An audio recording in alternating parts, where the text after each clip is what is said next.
Habib Bahar ini kenapa kemudian ditertawakan oleh banyak teman-teman saya? Awalnya saya pikir itu biasa aja gitu ya. Kalau seorang Habib Bahar baca kitab kuning.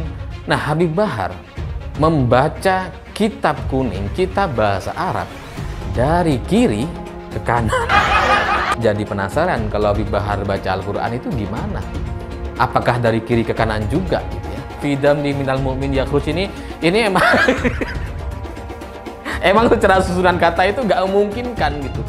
Tuhan menakdirkan dia untuk dibuka aibnya di depan Refli Harun dan disaksikan oleh semua orang, dan kita akhirnya tahu bahwa Bahar nggak bisa baca kitab. Kalau dari sini gitu ya, setelah ini masih ada orang ngikutin Nabi Bahar, saya bingung itu karena apa. Dari sisi keilmuan dia nggak ada, dari sisi nasab sudah dipertanyakan dan kemudian diragukan karena nasabnya terputus, nasab Ba'alawi. Dari sisi pengetahuan keilmuan juga jelas diragukan karena nggak bisa baca kitab. Jadi kalian mau ngikut soal apanya gitu? يعني في ذنبه من المؤمن يخرج كيوم ليلة أول في ذنبه من المؤمن يخرج أمه ولدته كيوم ليلة في ذنبه من المؤمن يخرج. Coba kita perhatikan, simak kitab Durratun Nasihin yang dibaca oleh Habib Bahar. Beliau membaca dengan bacaan fi dzanbih minal mu'minina yakhruj. Berarti dia membacanya ini ke sini, ke arah kanan. Gak tahu dia belajar dari mana, cuma cara membacanya itu kebalik dari sini ke sini gitu ya. في ذنبه من المؤمن يخرج في ذنبه من المؤمن يخرج. Kenapa sih orang Indonesia anti Cina? Mari kita bahas. Ini sih bukan rahasia lagi ya. Dari kecil saya juga sering mengalami. Anti Cina itu sudah banyak digaungkan di banyak kalangan dekat-dekat masa pemilu ini. Politik identitas menjadi kartu as. Sebenarnya ada apa sih? Takut ekonomi kita dikuasai Cina karena investasinya? Padahal kalau kita lihat, investasi terbesar saat ini dipegang oleh Singapura di Indonesia. Dan negara yang paling lama menjajah Indonesia adalah Belanda. Dan negara yang paling banyak mengeruk emas kita juga bukan Cina. Kenapa jadi harus ada sentimen ke negara Cina atau ke orang Cina? Apakah peraturan sentralisasi budaya pemerintahan Orde Baru masih melekat, padahal sudah ditiadakan oleh Bapak Habibie, Bapak Gus Dur, hingga Bapak SBY? Atau jangan-jangan takut dengan komunis? Padahal dulu komunis di Indonesia sebenarnya diperkenalkan oleh orang Belanda. Tapi kita harus tahu komunis yang paling aktif itu adalah di Rusia. Setelah revolusi makin berkembang hingga terbentuklah akhirnya PKI di Indonesia. Nah, negara Cina sendiri pada akhirnya malah mengurangi unsur-unsur komunisnya dan berubah menjadi negara yang setengah liberalis, setengah komunis. Nah, tahu nggak, dengan bentuk pemerintahan tersebut, Cina pada akhirnya terbukti berhasil mengembangkan ekonominya menjadi salah satu raksasa yang disegani seluruh dunia. Jadi menurut teman-teman sekalian, sebenarnya apa alasan dibalik sentimen anti Cina yang sering kita lihat? Coba share di komen. Imigran Yaman itu jelas antek Belanda, ya, tidak suka Indonesia merdeka. Itu jelas menghalangi perang kemerdekaan. Itu jelas. Oh, imigran Yaman ini memperbudak pribumi, itu jelas. Maka mereka akan membuat narasi-narasi bahwa mereka tuh berjasa dan sebagainya untuk menutupi bahwa nenek moyangnya, datuk-datuknya tuh antek jongos Belanda yang menghalangi perang kemerdekaan. Habib dan para imigran Yaman itu perlu dicurigai sebagai PKI.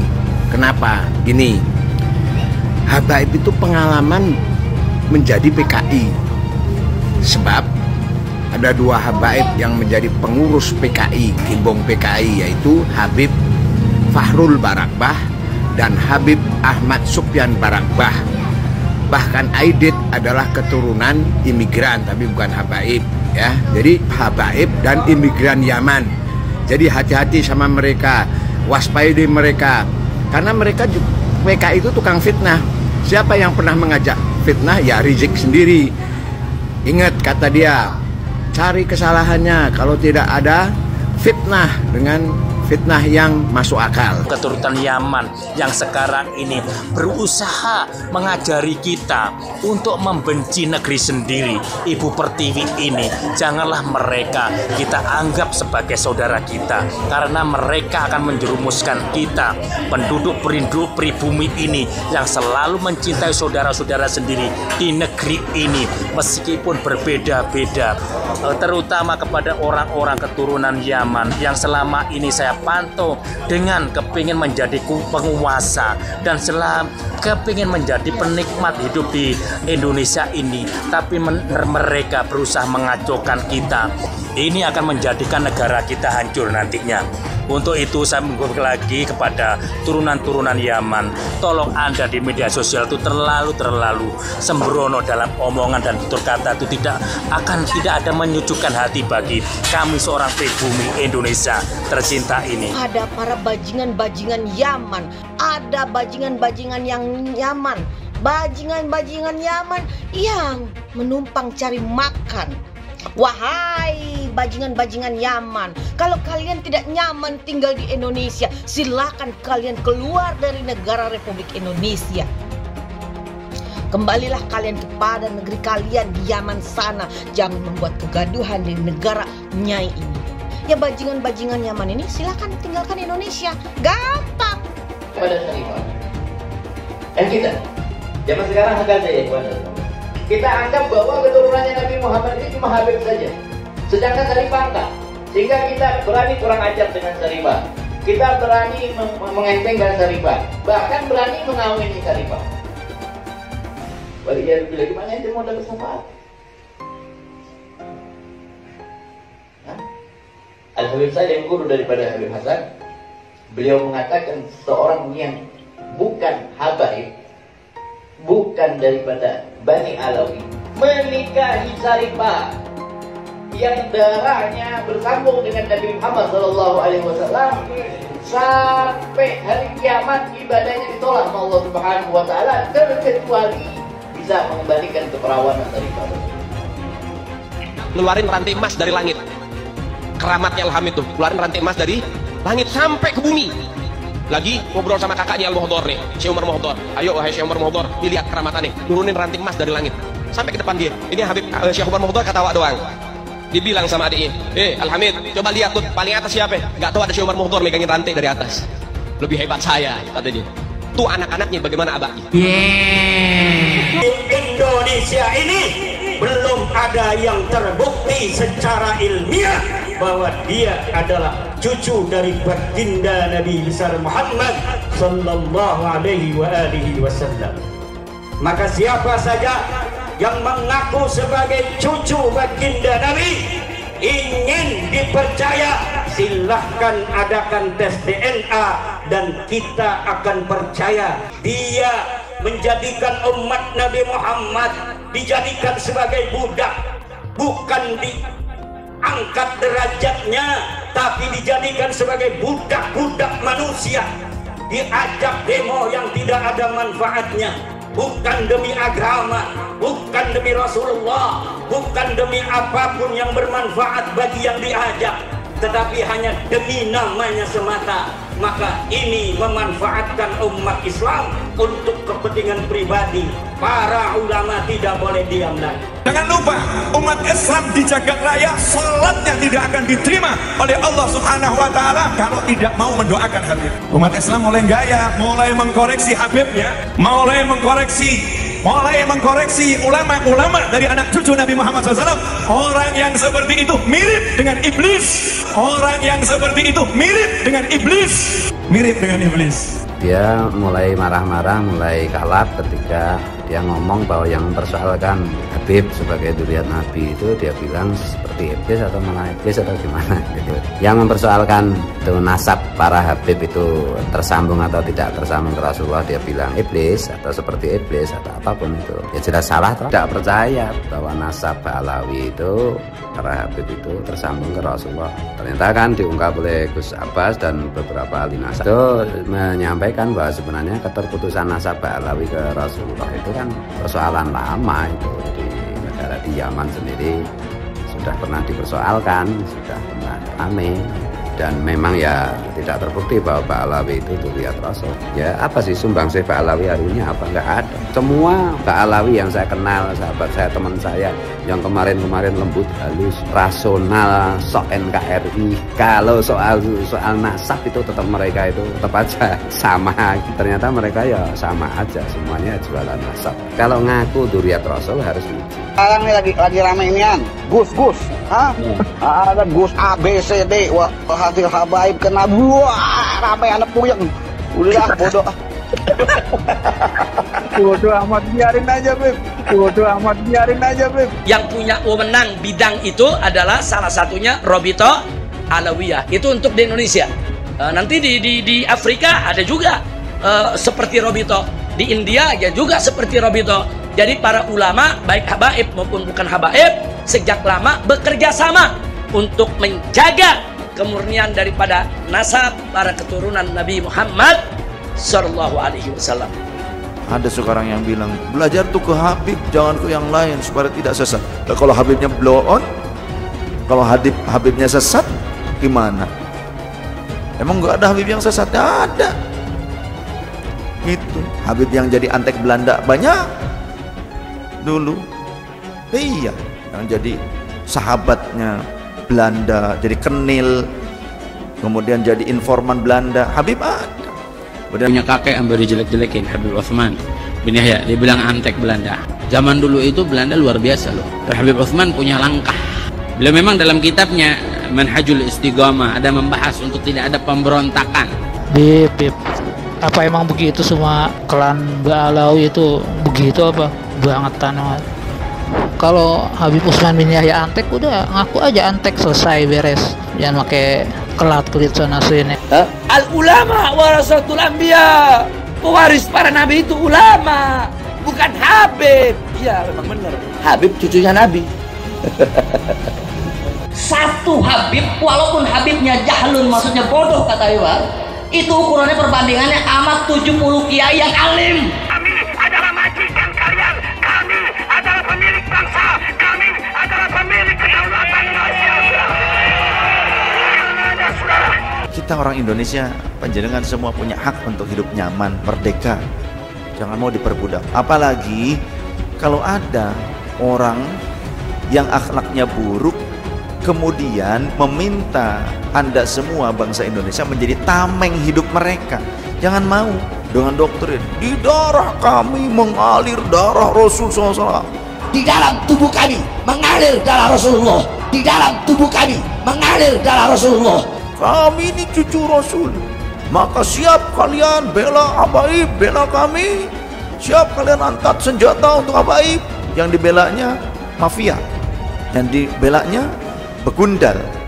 Siap korbankan nyawa demi habaib, siap korbankan darah demi habaib, siap korbankan nyawa demi habaib.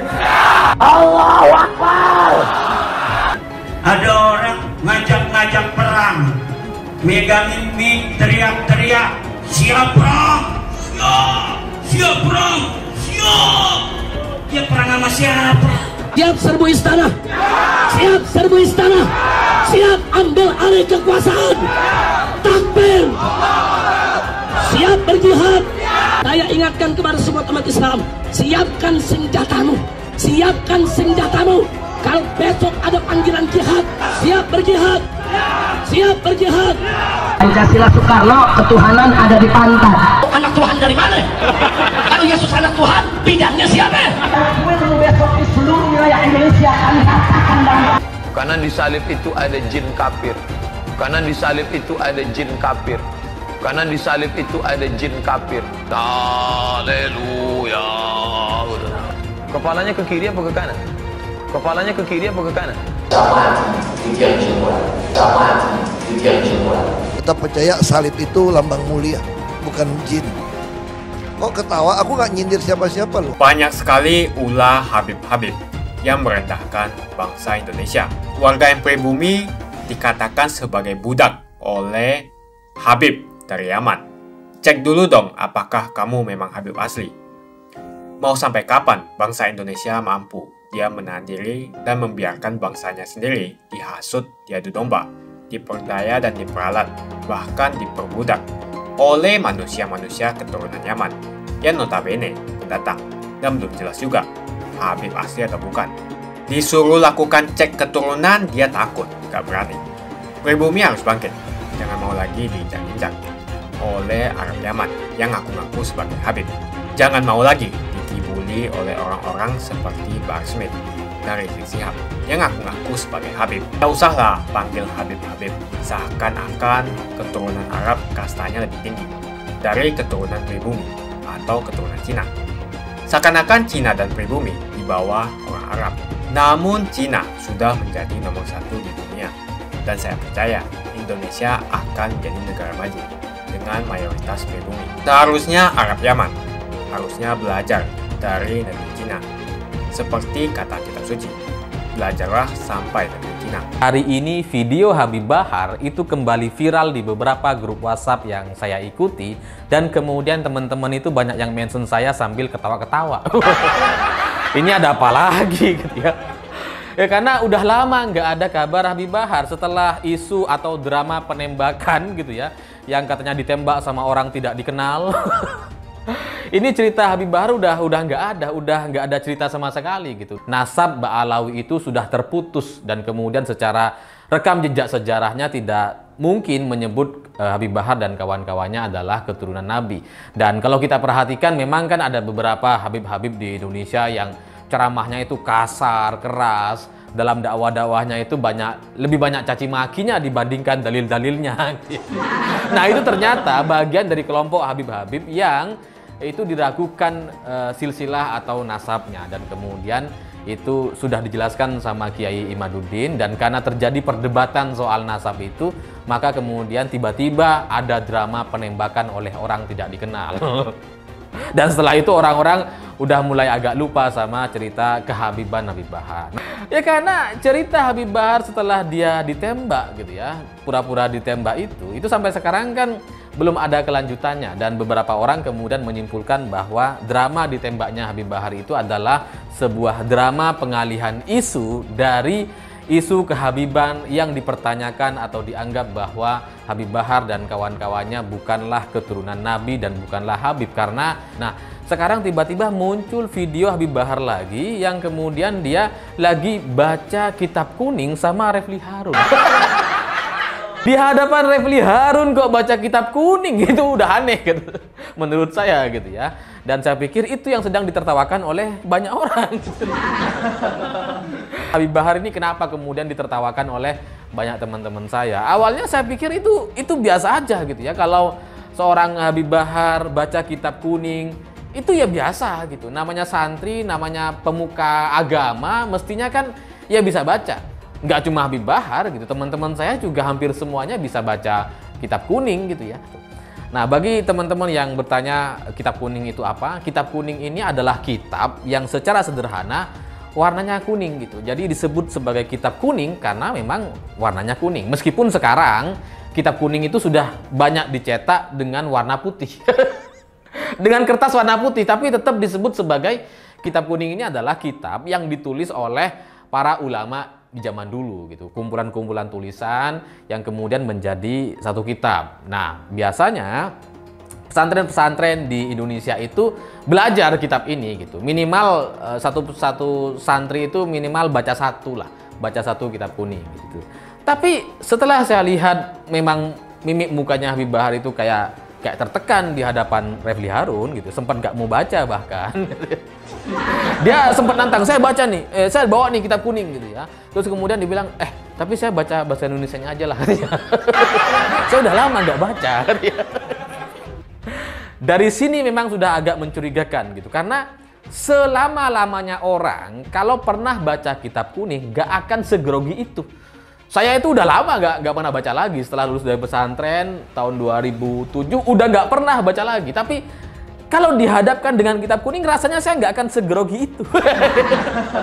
Tapi Habib Bahar itu kayak kayak panik gitu ya. Dan Refli dengan entengnya bilang, enggak apa-apa, silakan. Ini waktu kita masih lama. Jadi ketika Habib Bahar baca kitab kuning, saya pikir ini aneh gitu. Kenapa kemudian ditertawakan oleh banyak teman-teman saya? Ya, kalau kita perhatikan gitu ya, memang secara bacaan gitu, ini udah dari awal agak meragukan. Ini kok diulang-ulang bacaan Nabi Bahar ini gitu ya. Dari susunan katanya juga kayak kebolak-balik gitu. Fi dambi minal mu'min yakhruj. Apa ini? Ini apa ini? Udah ya, sebagai orang yang pernah nyantri dulu gitu ya, saya ya masih adalah ingatan-ingatan soal bahasa Arab. Mungkin kalau bicara udah nggak lancar gitu, tapi kalau ada beberapa kosakata atau kalimat-kalimat yang menjadi kalimat-kalimat dasar yang dulu pernah sering digunakan, rasanya saya masih ingat. Nah, fidam di minal mu'min yakhruj ini emang emang secara susunan kata itu nggak memungkinkan gitu. Ibarat kita itu baca satu kalimat bahasa Inggris atau bahasa Indonesia itu kebolak-balik gitu. Setelah saya lihat, memang banyak di kolom komentar di Refli Harun itu banyak yang menyatakan bahwa ternyata Habib Bahar ini salah baca gitu, karena bacanya itu dari kiri ke kanan. Jadi Habib Bahar ini baca kitab kuning, kitab bahasa Arab dengan cara yang sama seperti kita membaca tulisan-tulisan bahasa Indonesia. Ya karena bahasa Indonesia itu kan kalau kita baca dari kiri ke kanan gitu kan. Bismillahirrahmanirrahim. Jadi dari kanan ke kiri gitu ya kalau bahasa Arab gitu. Nah, Habib Bahar membaca kitab kuning, kitab bahasa Arab dari kiri ke kanan.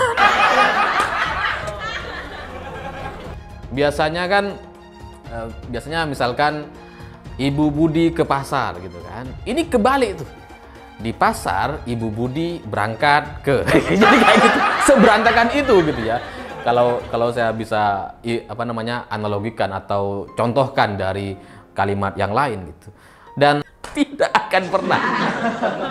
Karena itu menjadi satu pemahaman dasar kalau kita baca bahasa Arab di mana-mana, di seluruh dunia, dari yang mulai Al-Quran, kitab-kitab sampai pelang-pelang Arab gitu ya, nama-nama jalan di Arab sana, itu pasti bacanya dari kanan ke kiri. Gak mungkin dari kiri ke kanan. Saya terus terang sempat gak percaya. Masa iya gitu ya? Masa iya sih?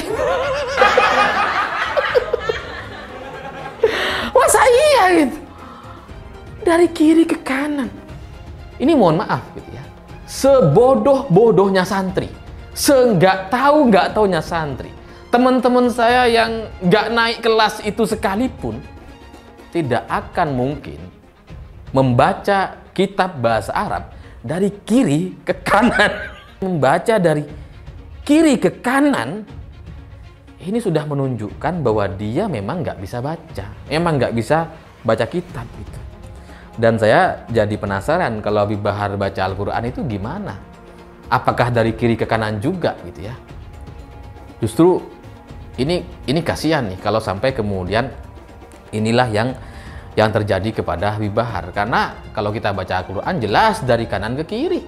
Bismillahirrahmanirrahim, alhamdulillahirabbil alamin. Minimal itu yang kita baca dari kanan ke kiri. Nggak ada dari kiri ke kanan.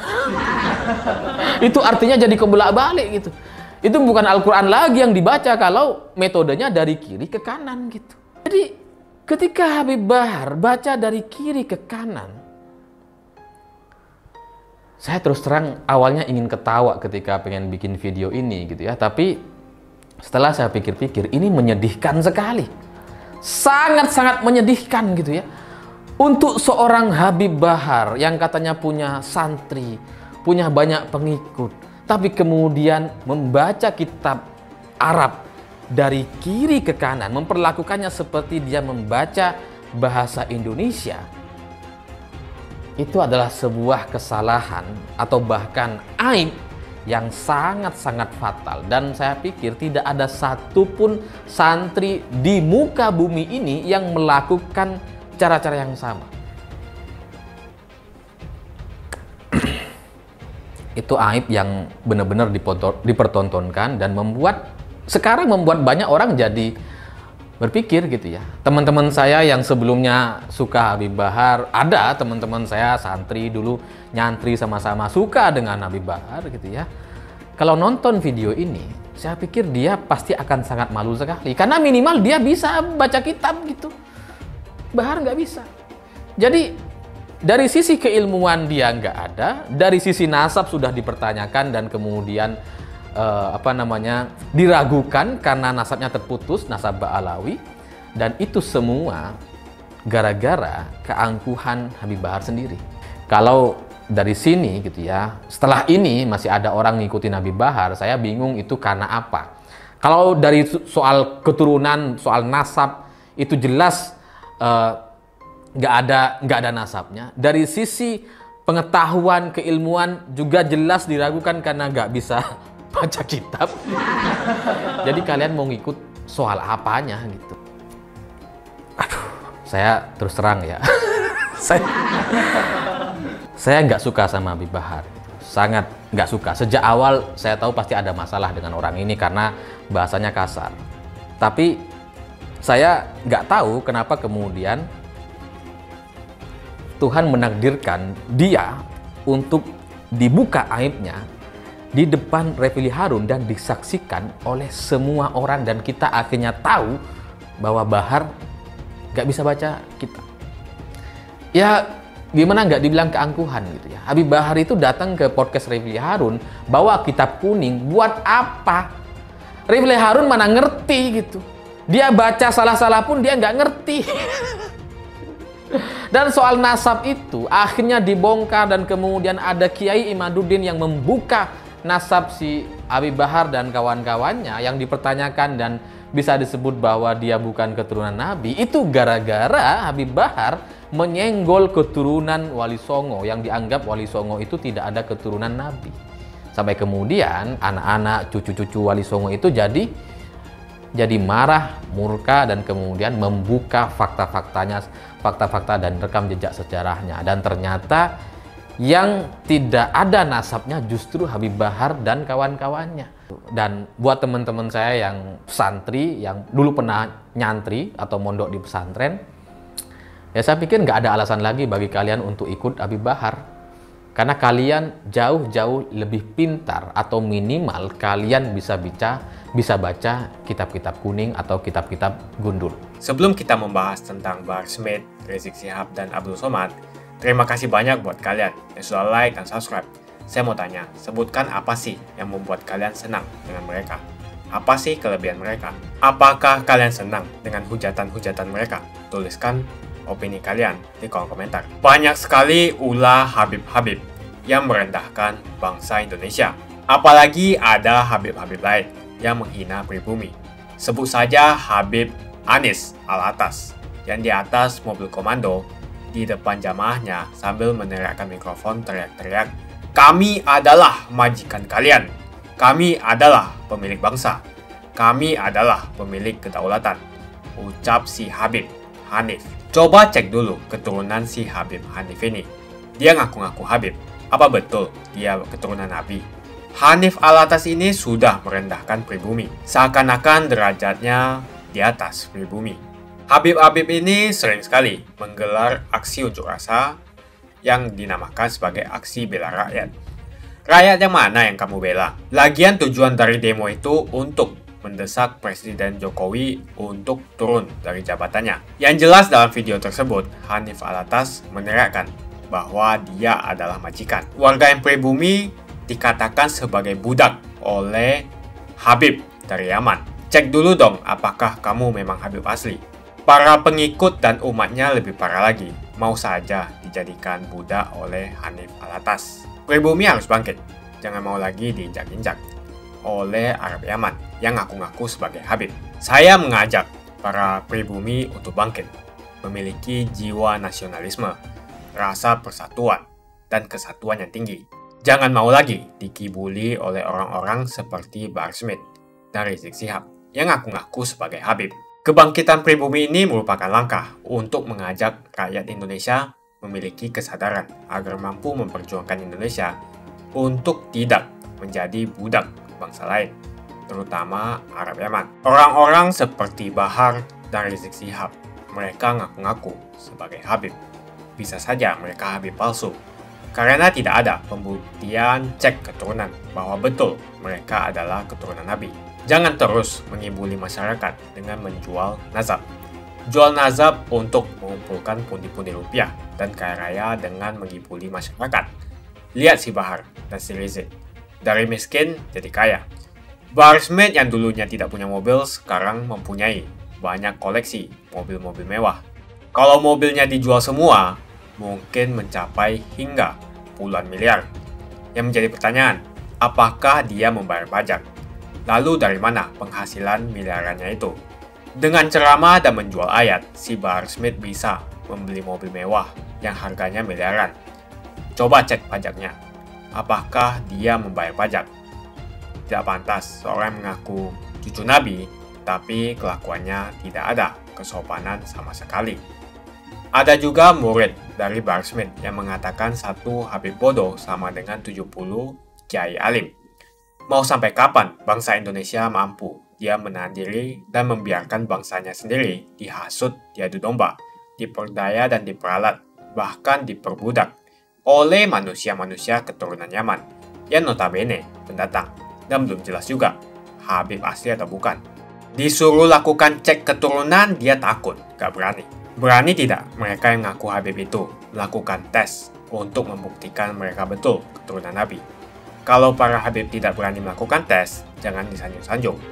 Apalagi ajaran yang disampaikan penuh dengan ujaran kebencian, seperti Bahar Smith, Rizik Syihab, dan Abdul Somad, dan penceramah-penceramah lainnya.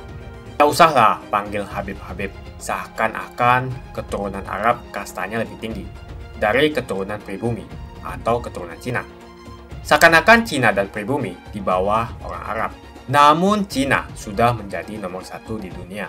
Dan saya percaya Indonesia akan menjadi negara maju dengan mayoritas pribumi. Seharusnya Arab Yaman harusnya belajar dari negeri Cina.